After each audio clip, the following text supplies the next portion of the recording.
मछली आदि पूजी कर देती कि जल जो चढ़ाओ होना कच्चे मच्छ जुटार दे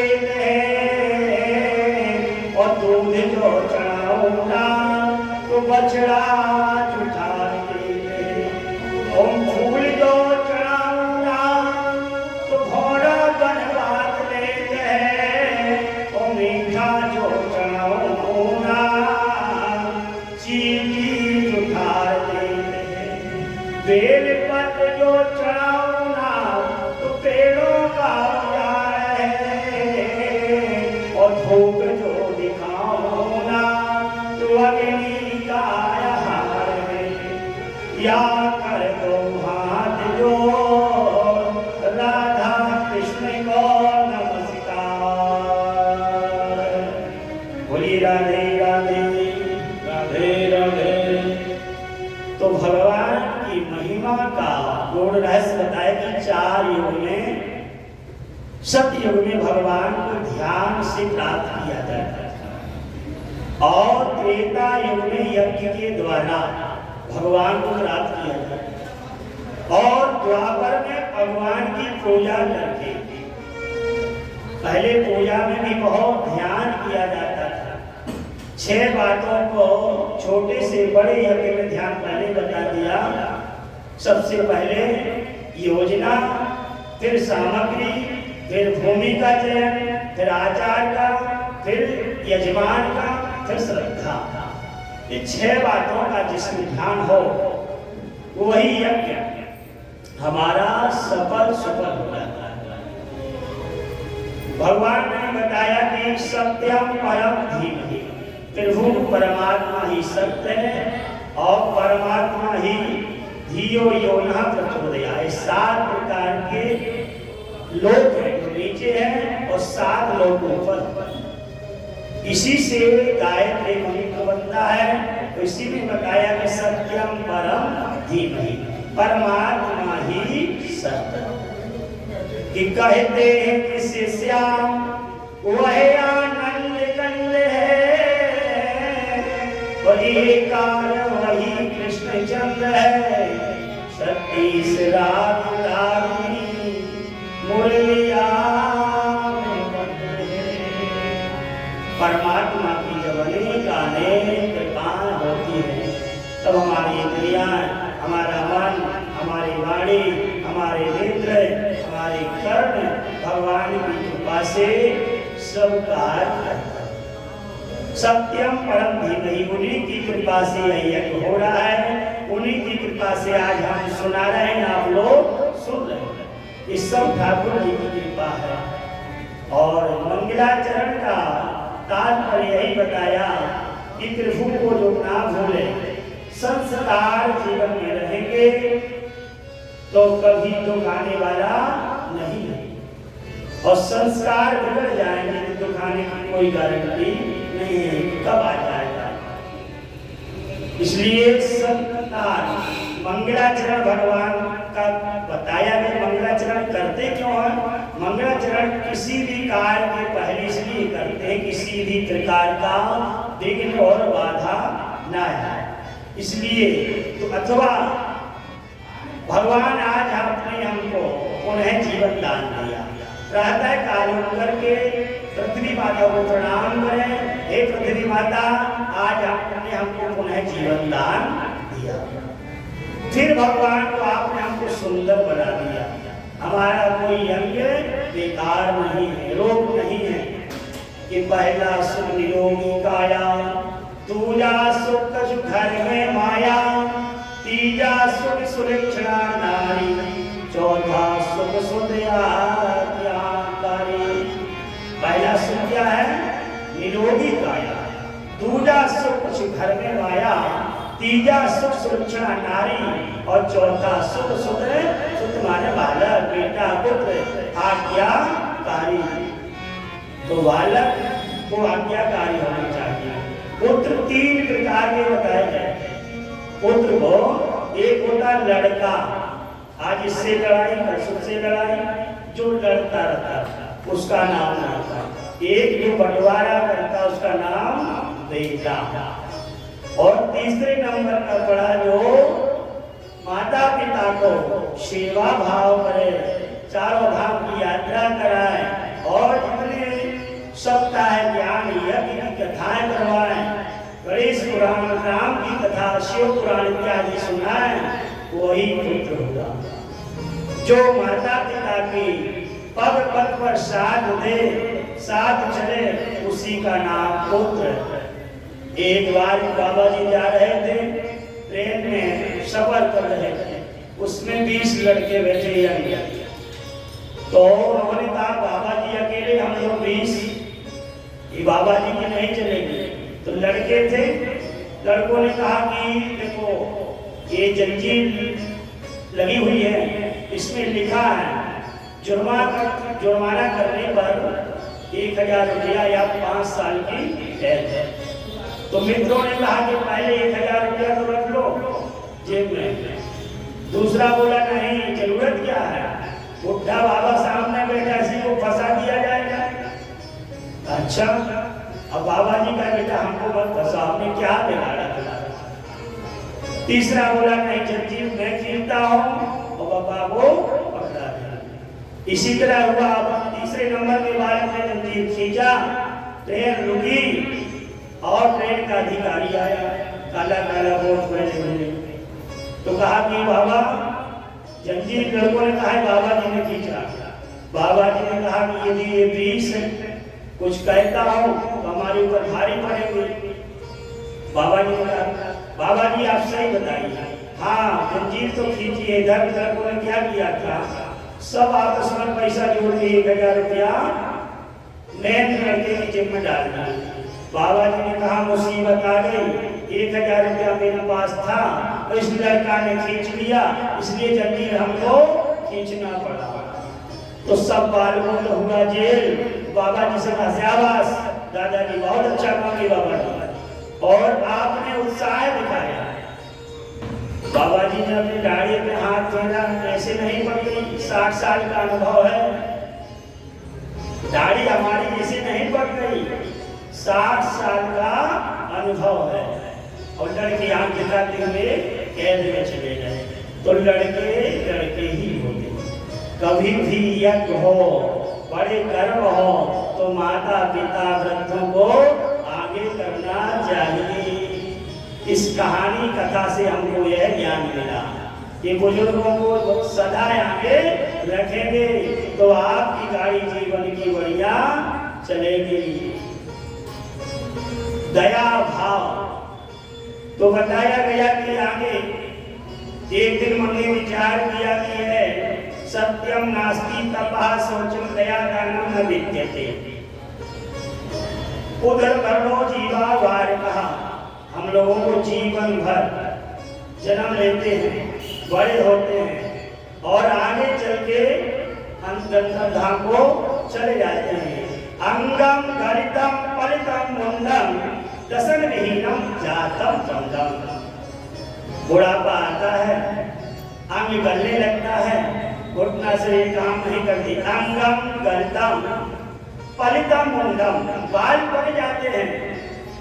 दसन विहीनम, दांत झड़ जाते हैं। दसन विहीनम जातम तुंडम, फिर भी लालसा नहीं जाते, बिनाती का विवाह करेंगे। और वृद्धो आतो विद्वा दंडम, बुढ़ापा आता है, डंडा को ग्रहण कर लेते हैं। दादा पीछाना क्या सा पिंडम, फिर भी पिंड को छोड़ने के लिए तैयार नहीं है। अंगम गरितम पलितम मुंडम दसन विहीनम जातम तुंडम। वृद्धो यातो विद्वा दंडम तदपि न क्या सा पिंडम। भज गोविंदम भज भज गोविंदम भज गोविंदम भज गोविंदम भज भज गोविंदम भज गोविंदम भज गोविंदम भज गोविंदम भज गोविंदम भज गोविंदम। मोरे मते भज गोविंदम, मोर मते भज गोविंदम भज गोविंदम भज गोविंदम। मोरे मते भज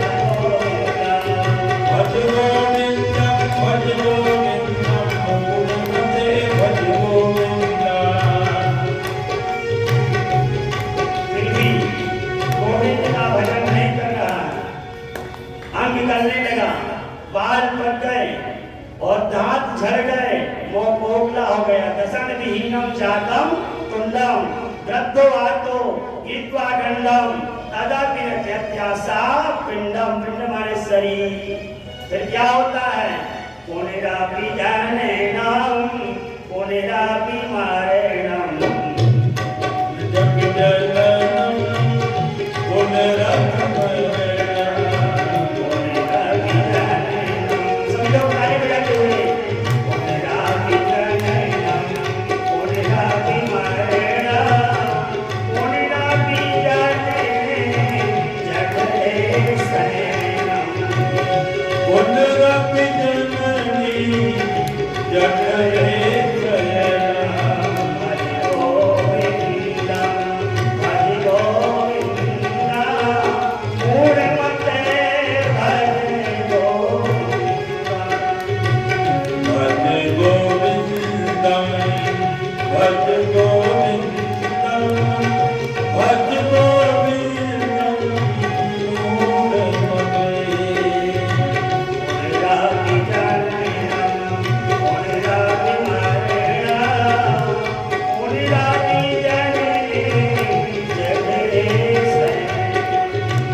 दुखालय है।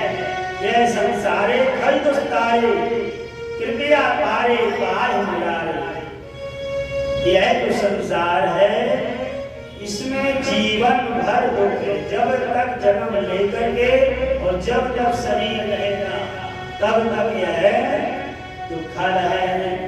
कृपया पारे ये खल दुस्तारे कृपया पारे पार मुरारे। भगवान बचाने वाले वही मुकुंद है, वही गोविंद है। ये हरि सुंदर नंद मुकुंद हरि नारायण है। हरि सुंदर नंद मुकुंद हरि नारायण हरि हरि नारायण हरि हरि सुंदर नंद मुकुंद हरि नारायण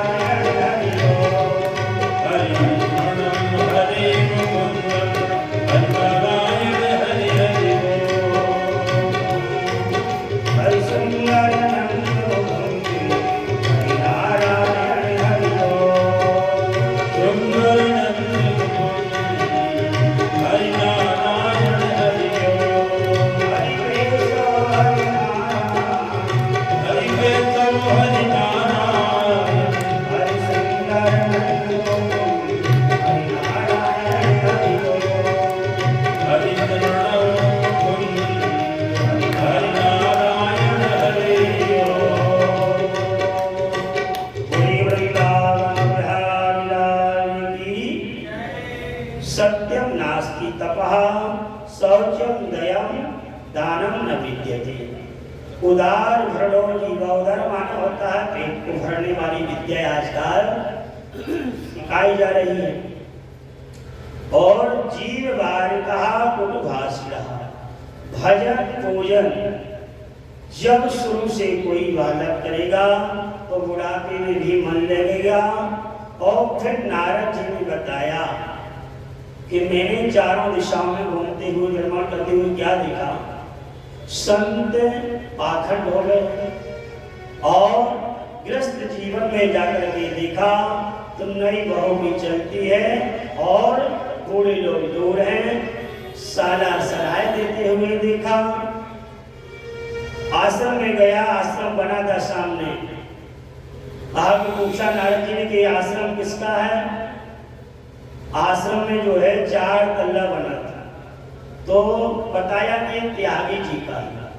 कहा नाम त्यागी जी और आश्रम 4 तल्ला।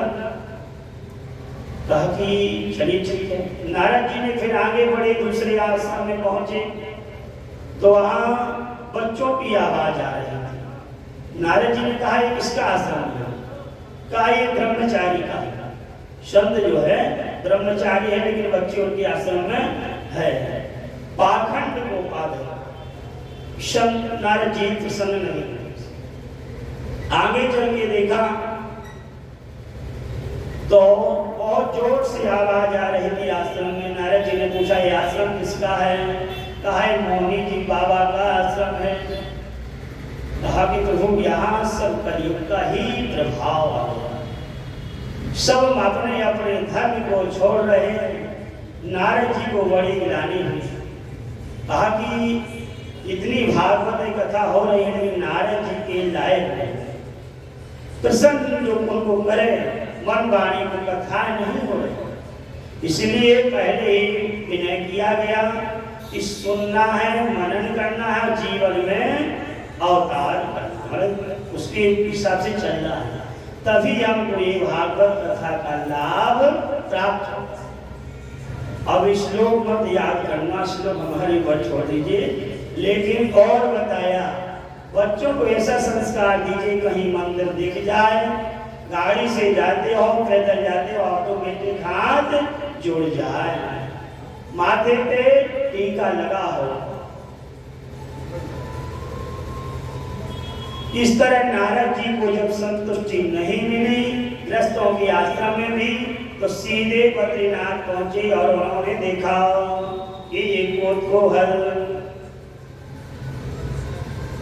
तो भक्ति देवी ने जब नारद जी जाने लगे तो भक्ति देवी ने सुंदर श्लोक में नारद जी को बुलाया कि भो भो साधु क्षणं तिष्ठा चिंतामपि नाशये दर्शनं तव लोकस्य सर्वथा भयंकरम्। हे नारद जी, भो भो साधु, कहाँ जा रहे हैं? आपका दर्शन मात्र से हमारे हृदय में भक्ति जगी और आपका दर्शन से लग रहा है कि हमारा उद्धार हो। तो नारद जी ने कहा स्वतम, आप लोग कौन हैं? तब नारद जी को भक्ति महारानी ने बताया कि ये मेरी सहेली है गंगा आदि जमुना और मैं भक्ति हूँ।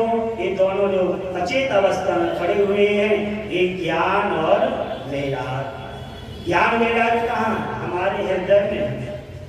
भक्ति तो हम लोग खूब करते हैं, लेकिन फूल कहाँ चढ़ना चाहिए, कौन वस्तु कहाँ लगना चाहिए, कहाँ दान करना चाहिए, कहाँ नहीं करना चाहिए, कौन वस्तु को श्रवण करना चाहिए, सेवन करना चाहिए, कौन शब्द को सुने किसको छोड़े, ये विवेक ना हो तो वह ज्ञान और वैराग्य जो है सुप्त अवस्था वृद्ध अवस्था को पा गए।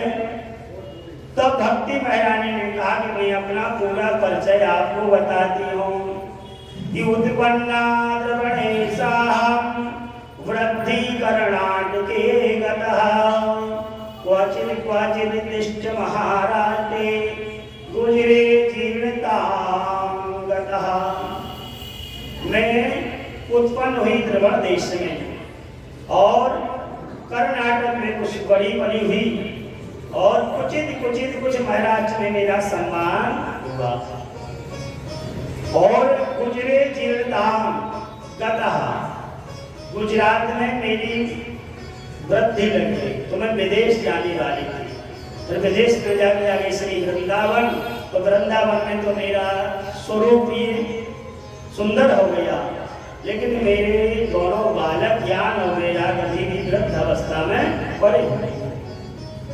तो कहा कि गुजरात ऐसा क्या प्रदेश में है, कहा जाता जो कांचन लोभी हो गया था। कांचन माने सोना, जो माया में फंस जाएगा भक्ति नहीं कर पाएगा। तो गुजरात के लोग माया में पड़ गए और आज हम लोग की जो माया के पीछे घूमता है उसको भगवान की भक्ति प्राप्त नहीं हो सकती। क्यों? ज्ञान और वैराग नहीं जाग रहे।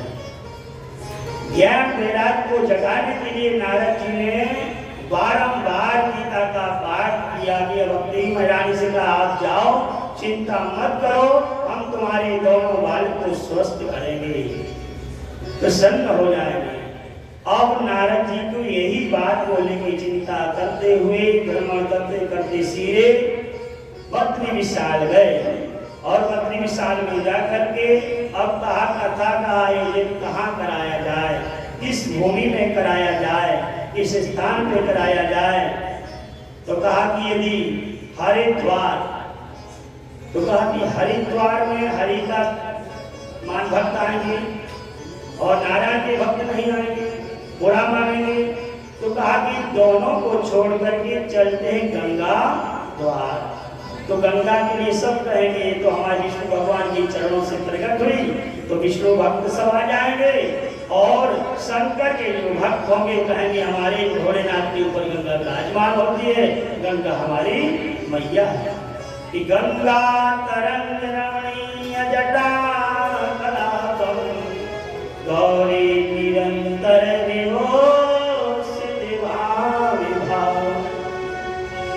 नारायण प्रियमनंत मदाविरतम वाराणसी पुरपति भज विश्वनाथम।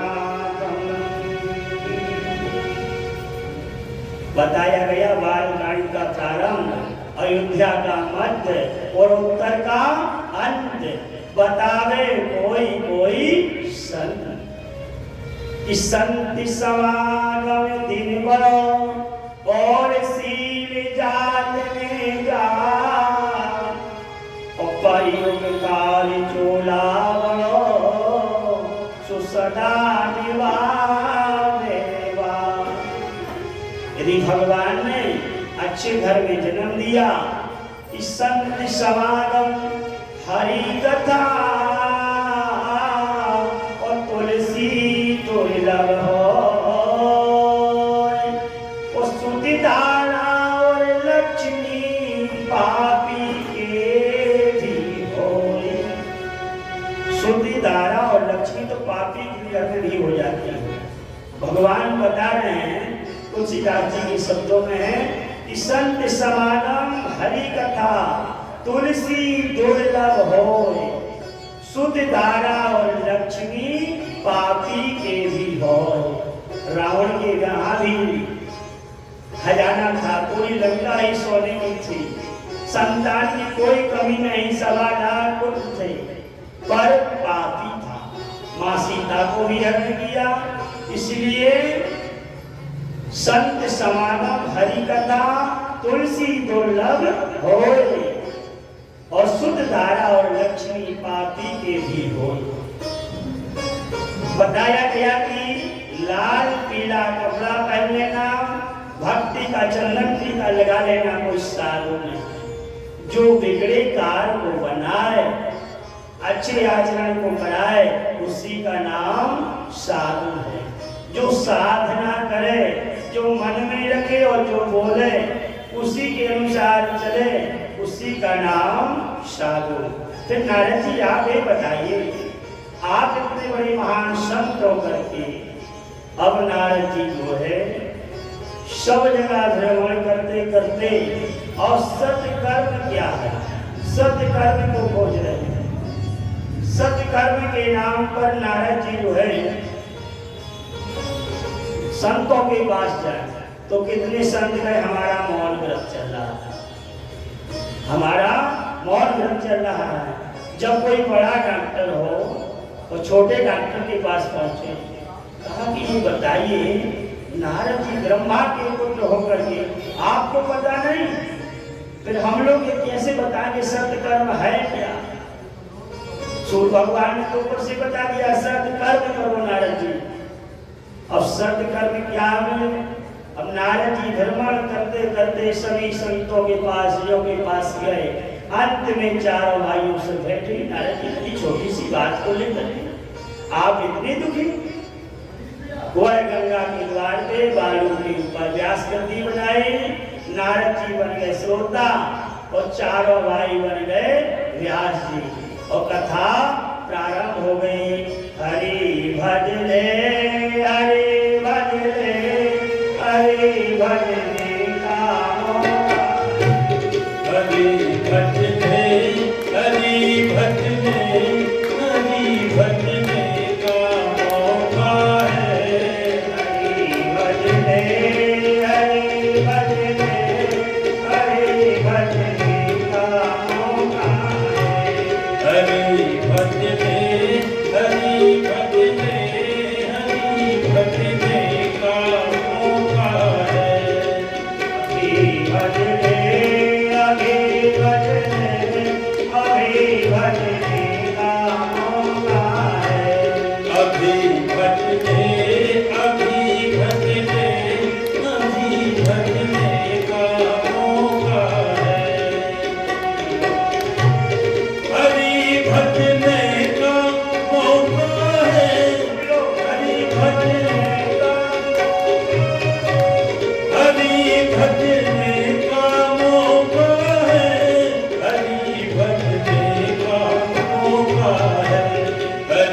भजते अभी भजते अभी भजते कामों का है।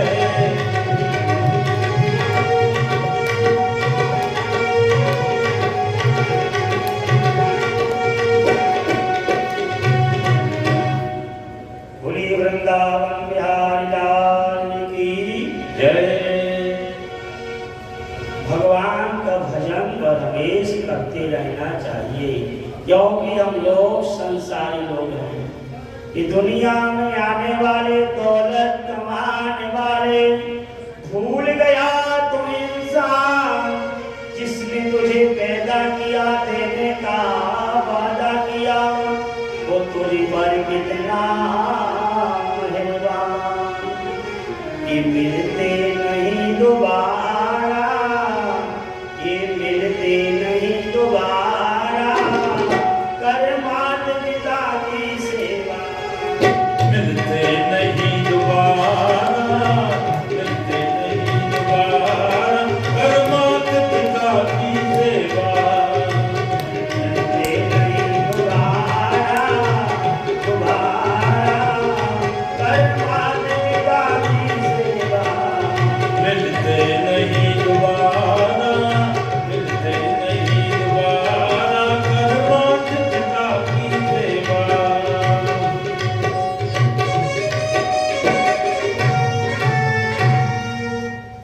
तो भैया, माता पिता चलते फिरते देवता हैं, दुनिया में आने वाले, इस संसार में हम लोग आए हुए हैं, दुनिया में आने वाले, दौलत कमाने वाले। भूल गया तो इंसान जिसने तुझे पैदा किया, देने का वादा किया, और तुझ पर कितना मेहरबान। मानव के द्वारा बनाई गई मूर्ति का पूजा हम खूब करते हैं, लेकिन जिसने हमको बनाया हम उसकी पूजा नहीं करते हैं। इसी कारण से मानव दुखित है। तो बताया गया कि हम लोग कठपुतली की तरह है भगवान के। इस दुनिया में सुंदर सुंदर फूल खिलाने वाला, तरह तरह की कठपुतली को नाच नचाने वाला भगवान सब कुछ करता रहता, फिर भी मौन, उसी का नाम भगवान। इस दुनिया में सुंदर सुंदर फूल खिलाने वाला और तरह तरह की कठपुतली को नाच नचाने वाला, सब कुछ करता रहता, फिर भी मौन, इसीलिए नाम पड़ा भगवान। इस दुनिया में केवल जल में एक केंद्र बना करके उसमें संसार बसाया, जिसमें हम लोग आए। तो हम लोग कुछ दिन के भैया यहाँ अपना जन्म मिला, प्रारब्ध भोग करके जाना सबको पड़ेगा। इसलिए दुनिया की माया ममता को त्याग करके भगवान से बरहमेश जुड़े रहो, चाहे जिस देश में, चाहे जिस देश में रहो। आज हमारे परिवार में से भी कोई विदेश में भी रहता हो और वहाँ बालक की तबीयत खराब, तो यहाँ माँ की उससे पहले खराब, क्योंकि हम लोग माया जाल में फंसे, माया जंजाला। तो बताया तुलसीदास ने कही जंगम जाल है भैया, ये जाल अकेले नहीं, जंगम जाल। वहाँ यदि बालक की तबीयत बड़ी विदेश में रहे, इसलिए समय ऐसा निकालो, परमात्मा से जुड़े रहो और बरहमेश याद बना। बोलिए वृंदावन बिहारी लाल की जय। यत् फलं नास्ति तपसा च योगिना समाधिना, तत्फलं लभते सम्यक् केशव कीर्तिना। यत् फलं नास्ति, यह ऐसा फल है जो कभी नाश होने वाला नहीं है, जो तपस्या तपसा न योगेन समाधिना। बताया गया कि तपस्या से अस्थि अनय होगा और योगेन योग समाधि से जो दुर्लभ है, वह केवल हरि की कथा सुनने से हमारे को प्राप्त हो जाता है। भगवान की भक्ति जागृत हो जाती है। इदयं तु यो धर्मा हि वर्तेकास्य। जब ज्ञान वैराग श्रीमद् भागवत कहा गया गंगा के द्वार। तो गंगा के द्वार पे जब भागवत हो रही थी, ज्ञान वैराग पे बैठ गए, भक्ति रानी बीच में बैठ गई। श्रोतागणों ने कहा कि ये महारानी कहाँ से आई, दरवाजे से तो आए नहीं, एक त्रिगट कहाँ से हुई। तो बताया गया श्रीमद् भागवत महापुराण के श्लोक के द्वारा, अर्थ के द्वारा भक्ति महारानी का जागरण हुआ। बोलिए भक्ति महारानी की जय। और ज्ञान वैराग क्या जो हमारे आज हृदय में विराजमान है, ज्ञान वैराग शुद्ध बड़ा हुआ है भक्ति धारा के लिए, और उसमें जो नहीं कर रहा है वही ज्ञान वैराग। कथाएं तो बहुत हो रही है, कलयुग में भक्ति बहुत हो रही है, दूध खूब चल रहा है, फूल खूब चल रहा है, लेकिन ज्ञान वैराग से नहीं चल रहा। इसलिए इसी बात को लेकर नारद जी दुखी चुके थे। तो भक्ति महारानी ने नारद जी की सुंदर स्तुति की कि जयति जगति माया यस्य काया धवस्ते वचन रचन वेगम केवलम ज्ञानवजन द्रवपदिमप्रियातो यदि कृपातो यथर्वम् सकल कुशल पात्रम ब्रह्मपुत्र नतास्मि। हे नारद जी, आपका कल्याण हो, कल्याण हो। और कह रहे कि जयति जगति माया। नारद जी आप धन्य हैं, आप जैसे महान संत जिसको मिल जाए उसका उद्धार भी हो जाता है।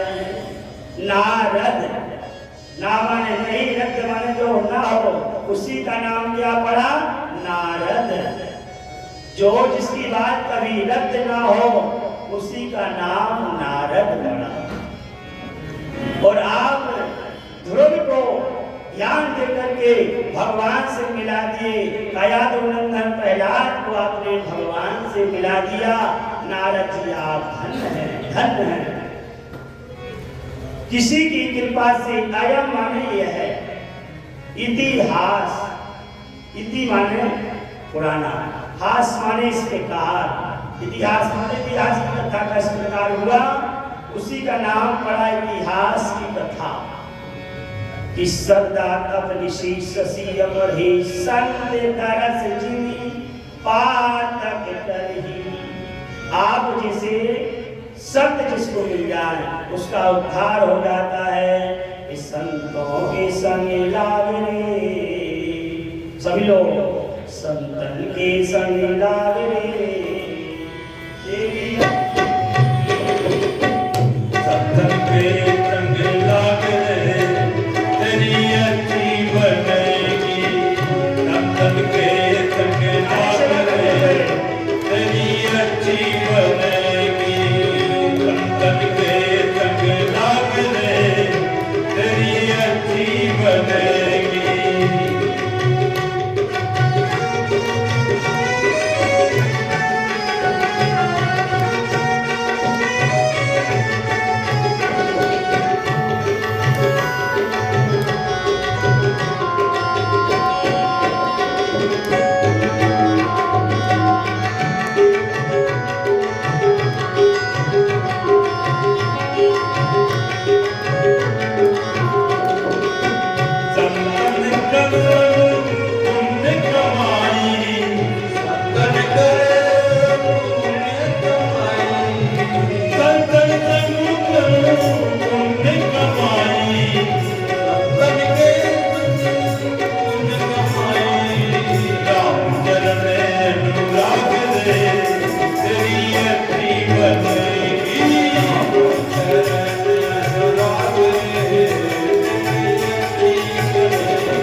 कर्म सूझ को नूनम ज्ञान यज्ञ को बताया गया कि सत्संग के बेला में फिर सत्संग में विवेक न होई और राम कृपा बिन सुलभ न सुलभ। तो जब विवेक सत्संग करते हैं तो वैराग आता है और वैराग उत्पन्न होने पर अनुराग बढ़ता है। अनुराग भगवान को प्राप्त होकर के परमात्मा प्राप्त हो जाते हैं। विवेक से वैराग होई विवेक कोई भ्रम भागा और वैराग से अनुराग तब रघुनाथ चरण अनुरागा। तब रघुनाथ चरण अनुरागा। रघुनाथ माने परमात्मा के चरणों में हमारी भक्ति जागती है। अनुराग से भगवान की प्राप्ति होती है। ये मेरा ही न रघुपत बिन अनुरागा और किए जो जब तब ज्ञान में लगा। नारद जी ने सुंदर भागवत का श्रवण किया और ज्ञान वैराग भक्ति का जो है सुप्त अवस्था से स्वस्थ किया और शिणु नारद बक्षियम विनम्रयम ने गंगा के द्वार में जो कथा चल रही थी उसी में भक्ति मैया थरथर करते हुए और वैराग जाग उठे और भगवान की सेवा करने लगे। ए सदा सेव्या श्रीमद् भागवती कथा यस्य श्रवणमात्रेण हरिश्चन्द्रं समाप्ते। श्रीमद् भागवती वार्ता सदा सेव्या यस्य श्रवणमात्रेण हरिश्चन्द्रं समाप्ते। कहा गया ये श्रीमद् भागवत सदा सेव्या, सदा बारंबार इसको श्रवण करना चाहिए। यस्य श्रवण मात्रेण, केवल श्रवण करने से ज्ञान वैराग्य जाग गए। भक्ति महारानी की तरह जो है प्रसन्न हो गई। तो ये भागवती गंगा को बारंबार सुनना चाहिए। तीर्थ में जाकर के, घर पे जाकर के और गंगा आदि आश्रम में जाकर के कहा गया कि तीर्थ में जाकर के और यह भागवत जो कराता है उसको अपने घर में 10 बार करा ले, उतना फल तीर्थ में जाने से प्राप्त हो जाता है। कि न गंगा न गया काशी पुष्करम प्रयागम सुमसात्रकायश्च फणेन संताने। इन 7 पुरियों में किसी भी पुरी में यदि भागवत कथा का आयोजन हो जाए तो एक एक शब्द का फल होता है। क्योंकि भक्ति स्तोत्रणों भेदवा प्रेम का सहायता और विरासित श्री कृष्ण गोविंद हरे मुरारी नाथे नामे मोहरोधे। भक्ति महारानी बारंबार हरे कृष्ण गोविंद हरे कृष्ण हे मुरारी श्री कृष्ण गोविंद मुरारी का गायन करती हुई और नारद जी को सदैव वैष्णव का निवास बताया गया कि सकल भुवन मध्य सुंदर स्तुति की। सकल भुवन मध्य निर्धातो स्थितान्या निविशति हरियेषां श्री हरि भक्तेगा। हरिरपि निजलोकं सर्वतापो विहायो नवसति हृदयेषां भक्तिस्तोत्रमन्दो। नारद जी के द्वारा यह यज्ञ सफल हुआ। शंकरादि आदि ऋषियों ने कथा की बड़ी महिमा गाई और उसके बाद बताया गया कि अच्छे लोगों का तो कल्याण सब जगह हो ही जाता है।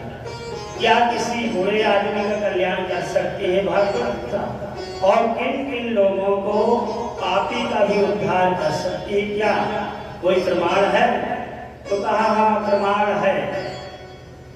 तुंगभद्र के किनारे उत्तम पाद के ब्राह्मण रहते थे, उनका नाम था आत्मदेव दुबे। तुंगभद्र नदी के तट पर दोनों पति पत्नी थे, पंडितानी और पंडित। तो पंडितानी का नाम धुंधली था, क्योंकि जब तक 2-4 लोगों से झगड़ा ना हो जाए तब तक उनको शांति नहीं मिलती। और आत्मदेव का मतलब जिसको आत्मा का बोध हो जाए, आत्मा का ज्ञान हो जाए, उसी का नाम आत्मदेव। आत्मदेव भागवत व्यास थे, लेकिन घर में कोई संतान नहीं। पड़ोसियों या तो अच्छे मिल जाते या नमो नारायण, किसी को पड़ोसी बड़ी सुंदर मिल जाते हैं। तो कहा पंडित जी पूजा पाठ तो खूब करते हो, तुलसी जो घर में लगा है सूख जा रही है, पंडितान के कोई बच्चा आज तक नहीं हुआ, और तो और गैया को कोई बछुआ बछिया भी नहीं हुआ। पंडित जी को अब 1 दिन 2 दिन हुआ, तीसरे दिन सुनकर के कहे कि अब हमको अवश्य हमारा पितर दोष है, कोई ना कोई हमारा दोष बन गया जिसके कारण हमको पाप लगा कि आज हमारे घर में संतान नहीं है। पंडित जी को बड़ी चिंता हुई, मन में विचार किया आज हम अब वापस नहीं लौटेंगे, चलते हैं गंगा किनारे। तो आत्मदेव जी तो वे जी गंगा के किनारे जाते हैं और तब कर रहे हैं, वहीं से एक संत गुजर रहे थे। संत ने सोचा ये ब्राह्मण है, तेज बड़ा है, तब कर रहा है थोड़ा सा इससे मिलते चले, क्योंकि संत तो मिलते जुलते ही रहते हैं। संत हृदय नौ नींद समाना और प्रेम ते प्रगट होए भगवान। भगवान को हृदय निर्मल होना चाहिए कि निर्मल जन मन सो मोहि पावा और मोहि कपट छल छिद्र ना भावा। तो संत जैसे गए ब्राह्मण के पास पहुंचे, पंडित जी क्या कर रहे हैं, किस देवता की उपासना कर रहे हैं? चले आइए महाराज जी, ताकि उपासना नहीं कर रहा हो, आज हम मरने आए। अच्छा मरने आए हैं, क्या कारण है? कहा कि हमारे घर में कोई संतान नहीं है, हमारे यहाँ पितर दोष लगा है। संत ने कहा कि पंडित जी आप व्यास जी हैं, पढ़े लिखे हैं, विद्वान हैं, कहाँ पुत्र के मोह में पड़े? कोई पुत्र कभी सुख दे पाया? पुत्र किसी का नहीं, पुत्र निकल जाएगा। दुबे जी ने कहा सुनो महाराज, संत जी महाराज, हम भी प्रवचन करते हैं आपकी तरह, आप क्या जानो, जो नन्हे नन्हे बालक किलकारियां करते हैं, रोते हैं और बुलाते हैं ताता, चाचा को ताता, पापा, छोटी बुआ, तो कितना मधुर लगता है, एकदम तोता के तरह बोलते हैं। आप संत ने कहा सुनो दुबे जी, आपका 1 जन्म नहीं 7 जन्म तक कोई संतान नहीं होगी, नहीं व नहीं चा। अब तो पंडित जी की और भी पिहाई हो गई कि हम तो 1 जन्म की सोच रहे थे, आपने हमारे 7 जन्म का बता दिया। अब जल्दी से आशीर्वाद दो, नहीं तो हम आपके ही चरणों में माथा पटक पटक करके प्राण दे देंगे। संत को दया आ गया, कहा कि पंडित जी ठीक है, आप एक काम करिए, झोली में से फल निकाला और दुबे जी को थमा दिया संत महाराज ने कि नहीं मानते हो तो ले जाओ। अब यहाँ जो है दुबे जी भी प्रसन्न हुए, इसके नियम धर्म क्या है, कैसे खाना, कब खाना, कहा कुछ ब्रह्मचार्य के पालन करो और व्रत को धारण। अब पंडित जी वहां से लौटे, पंडितानी जी सुनो सुनो, सुनती हो, कहाँ हो? अब पंडितानी कही इतने चिल्ला रहे हो, क्या मणि लेके आ रहे हो?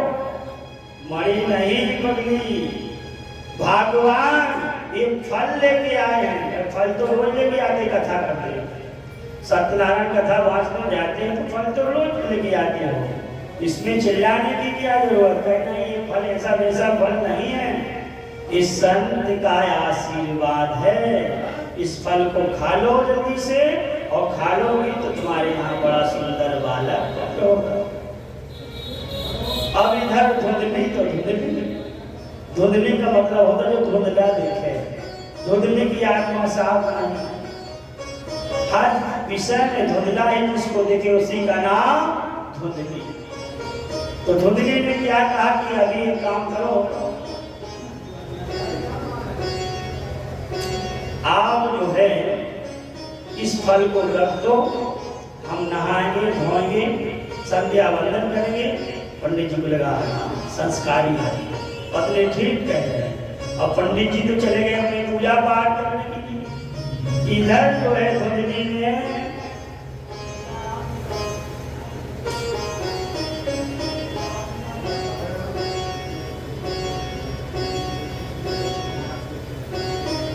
ने विचार बनाया कि फल को खाओ ना खाओ, और खाओगी तो मेरा पेट बढ़ जाएगा। सुखदेव जी महाराज की तरह कहीं 12 साल हमारे यहाँ भी रह गए तो मैं तो ऐसे ही मर जाऊंगी। अब विचार बना, एक दिन पड़ोसन आ गई, अरे सखी तुम सहेली बढ़िया आ गई, ये बताओ हमारे पति देव हैं एक संत से फल लेके आए। बहुत अच्छी बात है, फल तो बड़ी सुंदर बात है। कहा कि ये बताओ फल खाने से कभी बेटा बेटी होते हैं क्या? कहा कि भाभी मैं सगे त्रिपुरारी, संत सब कुछ कर सकते हैं और इसमें पागल क्यों हो रही? ज्यादा हो दिक्कत परेशानी हो तो फल खा लीजिए, अपनी ननन को बुला लेना। कहा ननन की बात मत करो, महान चोटी है, वो तो चोर है। कहा कि आपको उसको देना भी पड़ेगा, नहीं जो तो कुछ दे दीजिएगा। कहा ननन को नहीं बुलाएंगे, तो ठीक है मत बुलाइए, फल तो खा। तो कहा कि फल खा लो, नहीं तो मैंने सुना है गर्भ बढ़ रहा, गर्भ तो बढ़ता है तो भोजन कम होता है। हाँ भोजन कम मैं करूंगी, घर में घुसेंगे चोर तो तुम लोग तो भाग जाओगे, मैं कहाँ भागूंगी? अच्छा सखी समझाते समझाते परेशान हो गई, लेकिन धुंधली ने एक बात न मानी।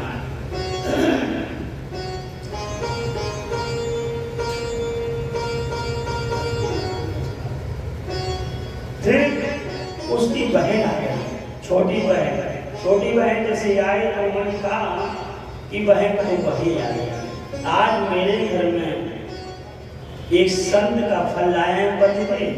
इसने कहा कि बहन कहाँ बाबाओं के चक्कर में पड़ी हो, हमारे यहाँ बच्चा होने वाला है, तुम झूठ मूठ के बता दो, इस फल को गाय को खिला दो, इसका परीक्षण भी हो जाएगा, और तुम झूठ मूठ के बता लो हम मेरा गर्भ आ गया।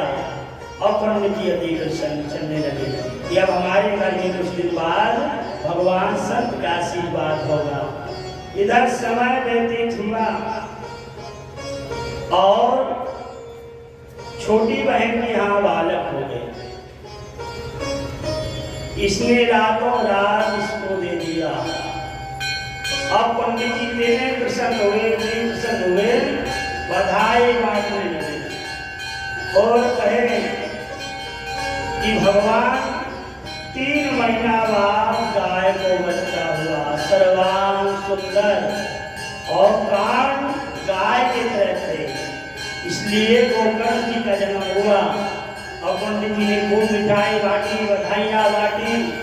उसके बाद बालक का नामकरण करने का विचार आया, तो कहा कि बालक का कान गाय के जैसे, इसलिए इसका नाम गोकर्ण रखा। अब अपने बेटे का नाम ही रखने वाले थे, तब तक धुंधली खड़ी हो गई। सुनो जी, 9 महीना गर्भ में मैंने रखा, बच्चा मेरा, नाम आप रखोगे? पतिदेव ने कहा देवी जी आप ही रख लीजिए, जिसमें आप पसंद हो। क्या नाम रखेंगी? बोले मेरा नाम धुंधली और मेरे बेटे का नाम धुंधलिकारी। जैसा नाम वैसा गुण, एक पिता के बोले कुमारा, बोले कुमारा। एक पिता के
जिस तरह के आचरण करेंगे, एक ही पिता के दोनों बालक हैं, लेकिन नाम के अनुसार गोकर्ण तो विद्वान हुए और धुंधकारी महाखल हो गए।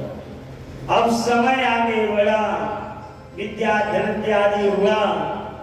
अब धीरे धीरे धुंधकारी महापापी होता गया। बताया गया श्वान के भोजन करता था। श्वान भोजन का मतलब होता है जो व्यक्ति नहा धोता नहीं है वो श्वान की तरह होता है। जो सुबह से नहाता नहीं है, भोजन नहीं करता, उसका हाथ से भोजन करना मतलब श्वान का भोजन। धीरे धीरे काली पट्टी बांधने लगा, चोरी करने लगा, माता पिता को प्रताड़ित करने लगा, दंडित करने लगा।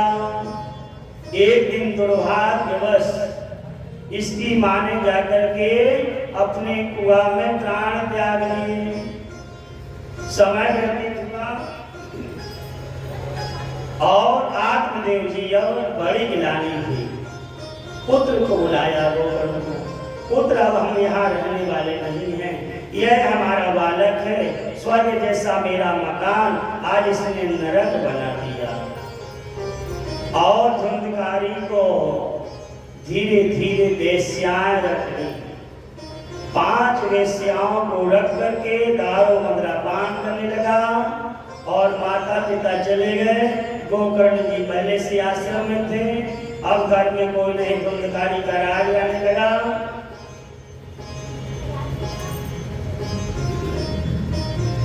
धीरे धीरे समय व्यतीत हुआ, धुंधकारी को 5 वेश्याओं ने मारा। थोड़ी समय बाद आरती की तैयारी होगी। तो बताया गया भक्ति गोकर्ण की बड़ी तपस्वी हुई, विद्वान हो गए। ये धुंधकारी को, इसका नाम धुंधुकारी है, धुंधुकारी मारा गया। फिर गोकर्ण ने गया जी में जाकर के पिंडदान आदि किया, फिर भी इसका उद्धार नहीं हुआ। एक दिन गोकर्ण जी जो है अपने घर को आए रात्रि में 12 बजे, तो कभी भेड़, कभी हाथी, कभी भैंसा बन जाता। इस तरह देखते हुए उन्होंने कहा कि तुम कौन हो? कमंडल का जलने के मारा कहा कि भैया मैं आप ही का भाई हूँ। धुंधकारी देखिए इसी में बैठा है, 7 गांठ के गांठ में जो है 7 गांठ लगा हुआ श्वास में, इसी में इसका स्थान दिया गया। जब किसी को हम लोग आज कथा सुनने जाते हैं तो कहते भैया हमको विमान नहीं आया, हमको निमंत्रण कार्ड नहीं आया। भैया जब आपके अंदर अभिमान रहेगा तो विमान कहाँ से आएगा? पहले विमान के पहले अभिमान को हटाओ, तब जाकर के विमान आएगा। और आ भी जाएगा तो जाने के लिए हम लोग माया मोह में फंसे, कहेंगे महाराज जी अभी बच्चे की शादी कर लें तब हम जाएंगे, क्योंकि ये जंजाल जंगम जाल में फंसे हुए हैं। इधर धुंधकारी का गोकर्ण जी ने कहा कि जाओ तुम, हम तुम्हारे लिए कोई उपाय करेंगे। पिताजी को समझाया तो पिताजी ने दशम स्कंद का पाठ करके और वन में अपने जो है ब्रह्मलीन हुए, भगवान की भक्ति भाव में लीन हुए। धुंधकारी का उद्धार करने के लिए गोकर्ण जी ने आषाढ़ के माह में भागवत की प्रातः काल जब सूर्य भगवान को जल दे रहे थे तो सूर्य भगवान ने कहा सत्कर्म श्रीमद् भागवत कथा करो सप्ताह ज्ञान यज्ञ। तो सप्ताह ज्ञान यज्ञ जैसे प्रारंभ हुआ, पहले दिन की पहले गांठ चटकी धुंधकारी का इस तरह 7 दिन में 7 गांठ चटकी और बांस में बैठ करके कथा को श्रवण किया। क्योंकि भूत प्रेत वायु रूप हो जाता है तो वायु बांस में इसलिए बैठा और एकाग्र मन होकर के धुंधकारी ने कथा सुनी और उसमें से दिव्य स्वरूप लेकर के प्रकट हुआ। गोकर्ण जी भी नहीं पहचान पाए और धुंधकारी बोलने लगा धन्या भागवती वार्ता प्रेत पीड़ा निवासिनी सत्ता होगी तथा नान्या कृष्ण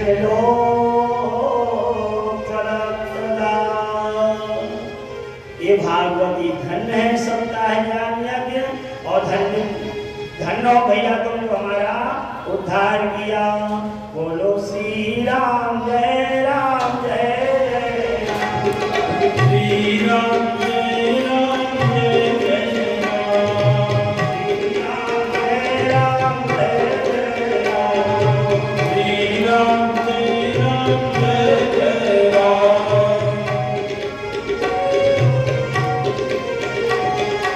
श्री राम जय राम श्री राम जय श्री राम जय राम जय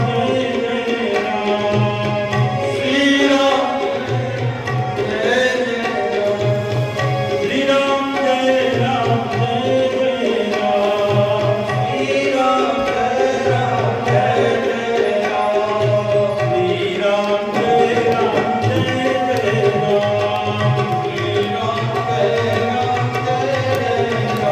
श्री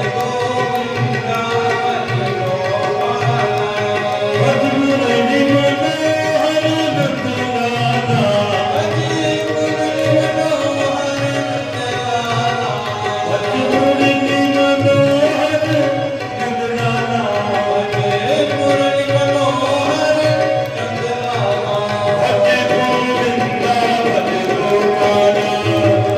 जय राम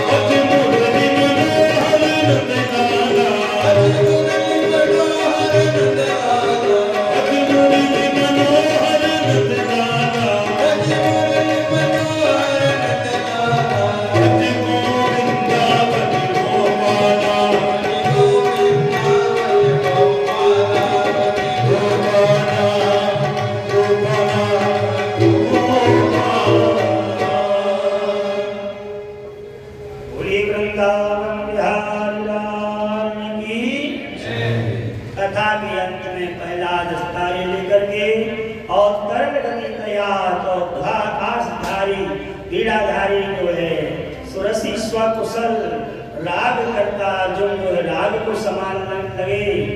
देवराज इंद्र ने मृदंग थाम लिया और जय जयकारा होने लगा। बोलिए भागवत महापुराण की जय।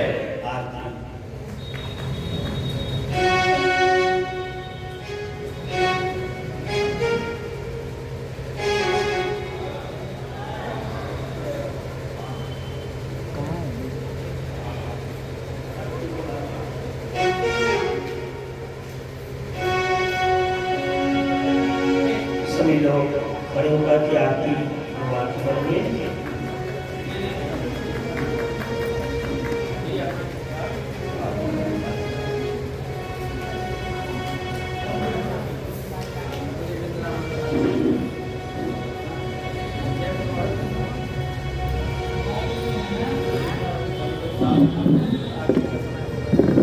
ओम मंगलमूर्तये नमः। पवित्रा पवित्रो वासनावस्थां गतविवाय पुण्डरीकाक्षं तवाय चन्द्रस्य ओम पुण्डरीकाक्षं पुनातो काक्षं पुण्डरीकाक्षं पुनातो त्र्याचम्य ओम देवाय नमः। नारायणाय नमः। माधवाय नमः। हस्तं प्रक्षालनं गोविन्दाय नमो नमः। इदं दण्डुर्गचक्रमे धानि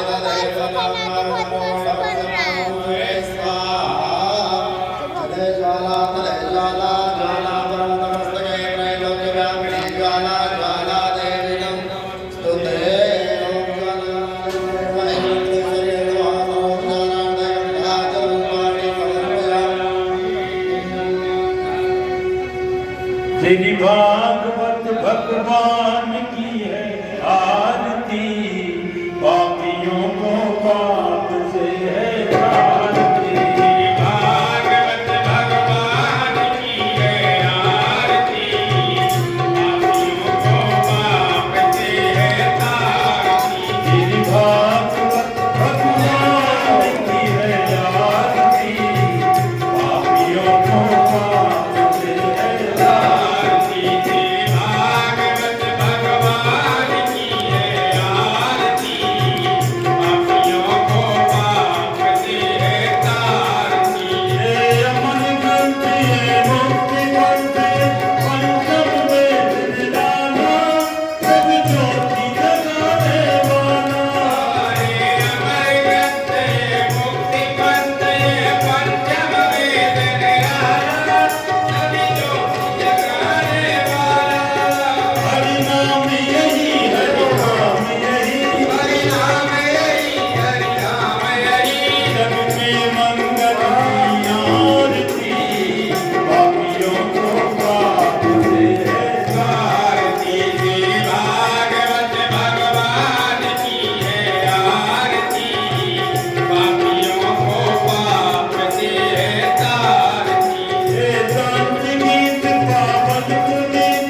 मुरारे हे नाथ नारायण वासुदेवा श्री कृष्ण गोविंद हरे मुरारी हे नाथ नारायण वासुदेवा श्री कृष्ण गोविंद हरे मुरारे हे नाथ नारायण वासुदेवा श्री कृष्ण गोविंद हरे मुरारी हे नाथ नारायण वासुदेवा हे नाथ नारायण वासुदेवा कृष्णाय वासुदेवाय हरे परमात्मने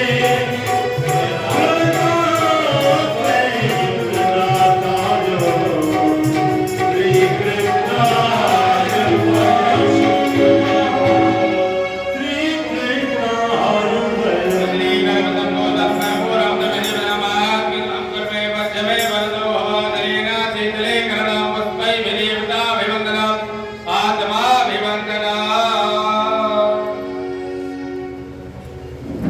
ये गाठ टूटा क्यों नहीं ये एक ठो टूटता है ना अपने से टूटता है आरती की फटता है ओम जगन्नाथ यज्ञमाय जानता